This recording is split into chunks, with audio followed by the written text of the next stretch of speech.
Fala aí, galera, eu sou o T e o futuro é pica! Interrogação. Meus amigos, hoje eu tô aqui pra poder comentar um pouquinho, rapidinho, num vídeo bem rápido com vocês. Tava pensando em alguma pauta fria pra poder comentar, pra postar hoje. E aí eu lembrei que nos últimos vídeos que eu venho postando aí pra vocês sobre as novidades das coisas que vão ser lançadas, teve um inscrito que comentou o seguinte. O comentário foi, o nosso mano Orkut Master comentou: tá ficando chato já.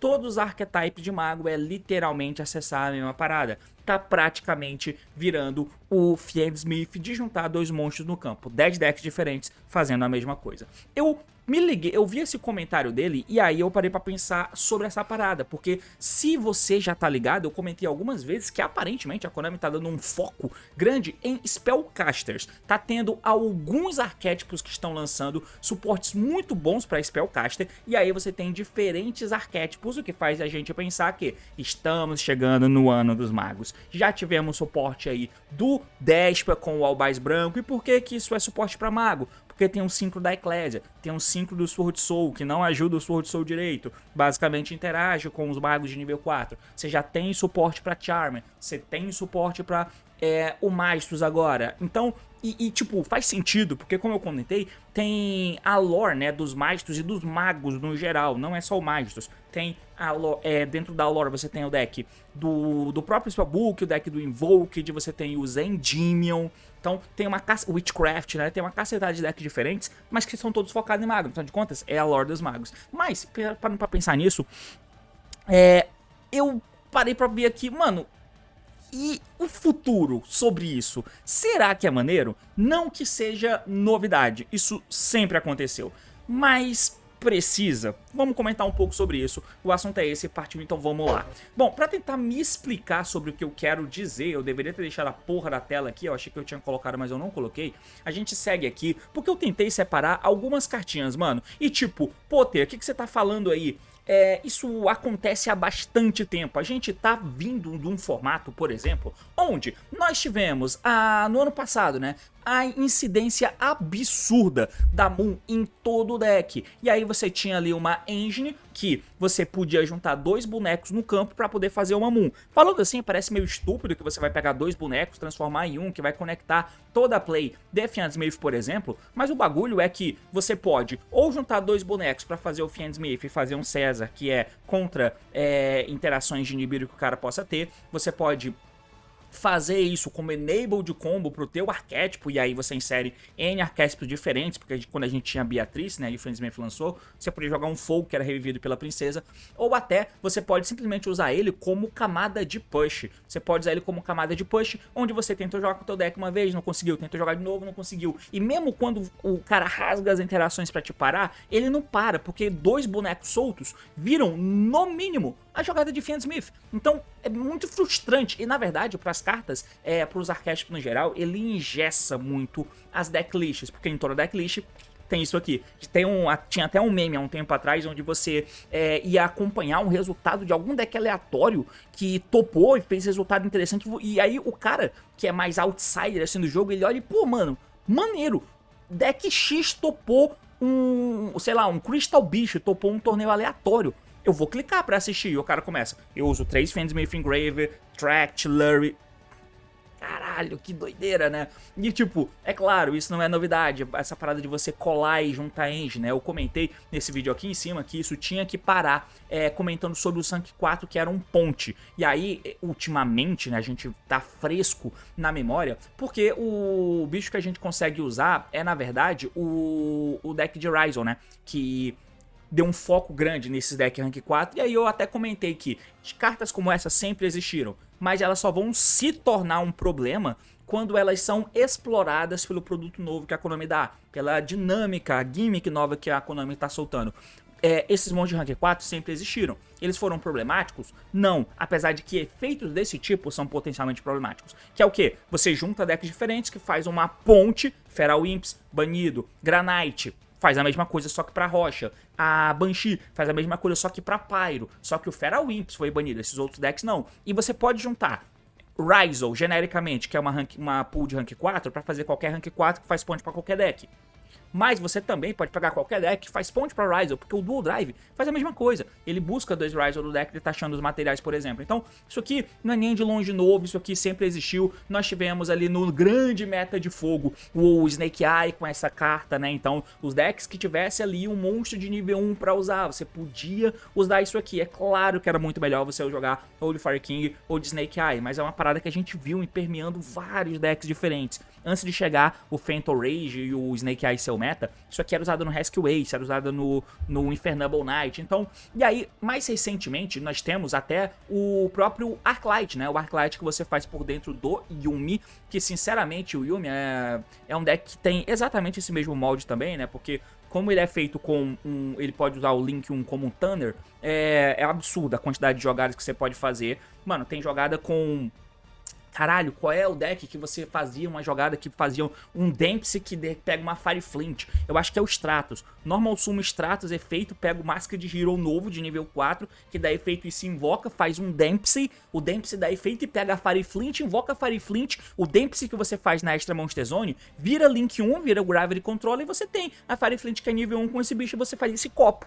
Você junta isso pra fazer jogada de Yuumi, sabe? Tipo, um bagulho muito aleatório. E, por último, né, nós temos o Arclight que acaba chegando aqui na jogada de Habakiri, mas não só isso. Daqui a pouco, a Konami vai lançar um... E aí é que entra a parada. Daqui a pouco eu vou comentar mais a fundo sobre isso. Mas o último que a gente viu é esse Crimson Blader aqui, que a Konami soltou pro deck de...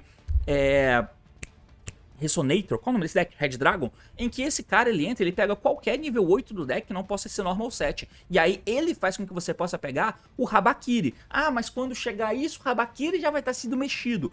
No TCG nós temos o Legendário Deck de Mitsurugi, que vai chegar pra gente em março. Então a lista de dezembro não vai mexer em Mitsurugi não, se prepara. E a Blaze Dominion, né, que é a próxima Main Collection, eu acho que é esse o nome da coleção, ela chega pra gente em maio. Então, é Blazing Dominion. Chega pra gente em maio, então tá aqui mais uma interação completamente desnecessária. E o que eu quero dizer com isso? Que o ano de determinado bagulho que a Konami faz é roubando nesse tipo de mecânicazinha, né? Aqui nós temos o deck de Albais, que vai ter toda uma dinâmica que desde que o teu deck seja de fusão 8 ou de 5-8, o Albais ele entra da mão de maneira completamente absurda. E aí, em paralelo a isso, a Konami lançou uma carta extremamente genérica que cabe muito bem em qualquer deck, principalmente decks com essas dinâmicas que serão a próxima grande dinâmica do jogo, provavelmente, tá? Provavelmente depois que essa leva atual toma a lista e eles vão tomar, mas enfim, você dá o efeito dele e aí você constrói toda uma jogada de forma genérica, com esse bichinho aqui, que também é um 5 genérico, e aí ele traz a Eclésia do deck, pá, enfim, e ele pode jogar uma fusão que vai jogar a Fallen Virtues, que é uma puta carta boa que pode ser staple em literalmente qualquer deck, porque essa carta, que é board break e também é defesa, que você pode setar, não tem amarras de ser usada no deck de 10, pessoa é bom no 10, não, literalmente qualquer deck que possa usar a fusão específica, usa. Aí você joga o Albion pega ela de novo na end e você tem recurso infinito dessa spell. Então, isso aqui já é um bagulho que vai ser um produto para esses decks de mago, por exemplo, para o próximo ano do meta de mago. Nós temos ali também esse deck de Magistos, que é um deck... Magistos não, né? É Witchcraft. Esse deck de Witchcraft, que é uma carta que você vai ver algumas jogadas de one card play que são completamente absurdas, que passa por essa menina. Mas todas elas começam com ela, mas na verdade passam pela Eclésia aqui, ó, passa por essa menina, passa até por esse cara aqui você consegue passar pra poder chegar em Mitsurugi, porque você consegue fazer um Crimson Dragon da vida, sabe? E aí o principal bagulho é a Spenta, ela sempre tá envolvida em todo santo combo desse. Todo santo combo. E no final das contas você vai ver essas mesmas cartas em diferentes decks. Nós temos ali também uma coisa que pode rolar, essa Brave Sword Souls, porque ela entra e pega um mago, né, de nível 4 ou 8 que tem um ataque igual à defesa, e ela é um synchro genérico também, que a gente vai acompanhar e vai ligar esses decks diferentes que não deveriam ter nada a ver um com o outro. O deck de Charm, eu botei ele aqui, é só pra dizer que suportes para magos, né? Mas ela acho que não entra nessa equação no quesito genérico. Porém, as jogadas de Charme que forem boas, melhores assim, você sempre vai ver também a Spenta envolvida em algum nível. A Light de Charme pega a Spenta do deck, né? Aquela que você invoca do deck, tributando a Laina junto com o mago, você invoca, busca a Spenta do deck. O Mago Negro, que também vai chegar, vai ter a mesma parada, porque você pode, através dessa outra engine de magos, fazer um sincro aleatório, um Light, um Dark, né, perdão, um Dark Spellcaster, e você vai ter ativado Spell antes. Esse Cabba também vai estar presente em muitas paradas dessa, e aí tudo isso não é nada novo, é apenas a repetição desses bagulhos aqui. E aí, assim, mano, sinceramente, eu fico um pouco broxado com isso, porque eu acho que isso engessa muito as características do que a gente pode esperar pro deck, e não só isso.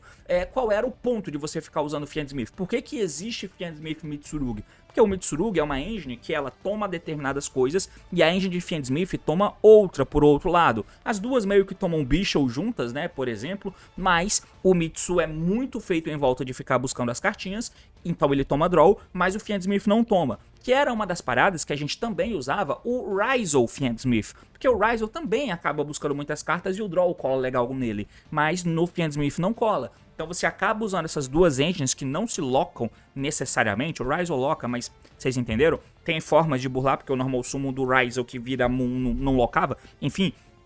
E aí você usa uma engine para preencher o buraco da outra. Então, se o meta tá orientado para uma coisa, vai ter uma outra engine ali que vai te deixar jogar em volta das coisas. A questão é que os decks, e isso teoricamente poderia até ser, eu preciso pensar um pouco melhor sobre isso, tá? Mas a questão é que, por pura power creep, muitos decks já são lançados, mano, com uns efeitos que, sinceramente, é impensável há um tempo atrás. Então, tem cartas que elas podem setar do deck ou adicionar pra mão, jogar do deck pro cemitério ou buscar pra mão, justamente para tentar driblar alguns cenários específicos, mas os decks, as engines já são feitas para jogar para cima de uma, duas hand traps. E tipo, o que a gente precisa é que essas cartas colem. Quanto mais cartas nesse sentido que você tiver, que são pontes e que viram paradas e que viram pushes para tua jogada, te dando acesso a cartas que na verdade você não deveria ter, isso pune as hand traps que você poderia tomar. E eu acho que isso poderia deixar de existir. É claro, pô, mas tá falando uma coisa óbvia. Sim, mas é só que aí a gente vê que isso tudo que eu mostrei são cenários que a gente já enfrentou, né? Isso aqui já passou, teoricamente, apesar de existir, já passou. Isso aqui foi banido, então já passou. Isso aqui a gente ainda vê o Exceed Rank 3 sendo ponte pra ele, mas tudo bem, já passou porque a Moon foi banida. Isso aqui também já passou porque foi banido. Isso aqui não vai demorar a ser banido não. Isso aqui vai ser banido muito provavelmente. Mas você percebe que todas elas têm uma parada em comum e a gente, sabe, tipo, a gente já passou por tudo isso, beleza. E agora? Bom, a gente vai voltar e vai voltar a passar por tudo isso e vai continuar passando por tudo isso. No Albais Branco, custom card absurdo do caralho, na arrombada da Spenta também. E aí isso sempre vai acontecer. Né? É claro, sempre aconteceu e vai continuar acontecendo, mas é muito triste em que a gente tenha um jogo com tantos arquétipos diferentes e no final das contas, quando você pega 10 deles, por exemplo, num espaço amostral, eles se resumem a fazer a mesma coisa. Porque a Konami cria essas engines soltas justamente para você poder encaixar em todo o deck. Então quem compra essa carta, quem vai comprar ela, não é o fã do Mago Negro, é todo mundo que vai usar as cartas de mago. E aí como que a gente faz então para isso rolar? Bom, deixa a engine de mago muito boa. Finalmente pro Mago Negro ter um espaço no meta, mas quem vai ter espaço não é o Mago Negro, vocês entendem? E isso vira Dragoon e tal. E aí, o que a gente pode fazer? Aí eles começaram a emplacar lançamento de um monte de carta mago roubada. E é isso que a gente vai enfrentar agora. É a mesma coisa de sempre, só que agora para um outro tipo, que é o tipo de mago. E sinceramente, que adianta a gente conseguir fazer as hand traps colarem-se umas engines aleatórias te dando acesso a cartas que o teu deck não deveria ter, continuam podendo ser usadas, sabe? Isso me entristece um pouco. Apesar de que, como eu já comentei, eu acho que o jogo tá indo pra um lugar positivo e eu tô bem animado com o jogo, é óbvio. Mas é só uma pequena observação de que o futuro do meta dos magos definitivamente não é pica e eu queria que ele fosse. Mas, enfim, só queria deixar essa reflexão e é basicamente isso. Na verdade, tudo que eu falei aqui você já sabe, eu não falei nada de novo, eu simplesmente fiz um vídeo falando coisas que você já sabe. É assim que funciona o meu canal. Valeu, falou e até mais, tchau.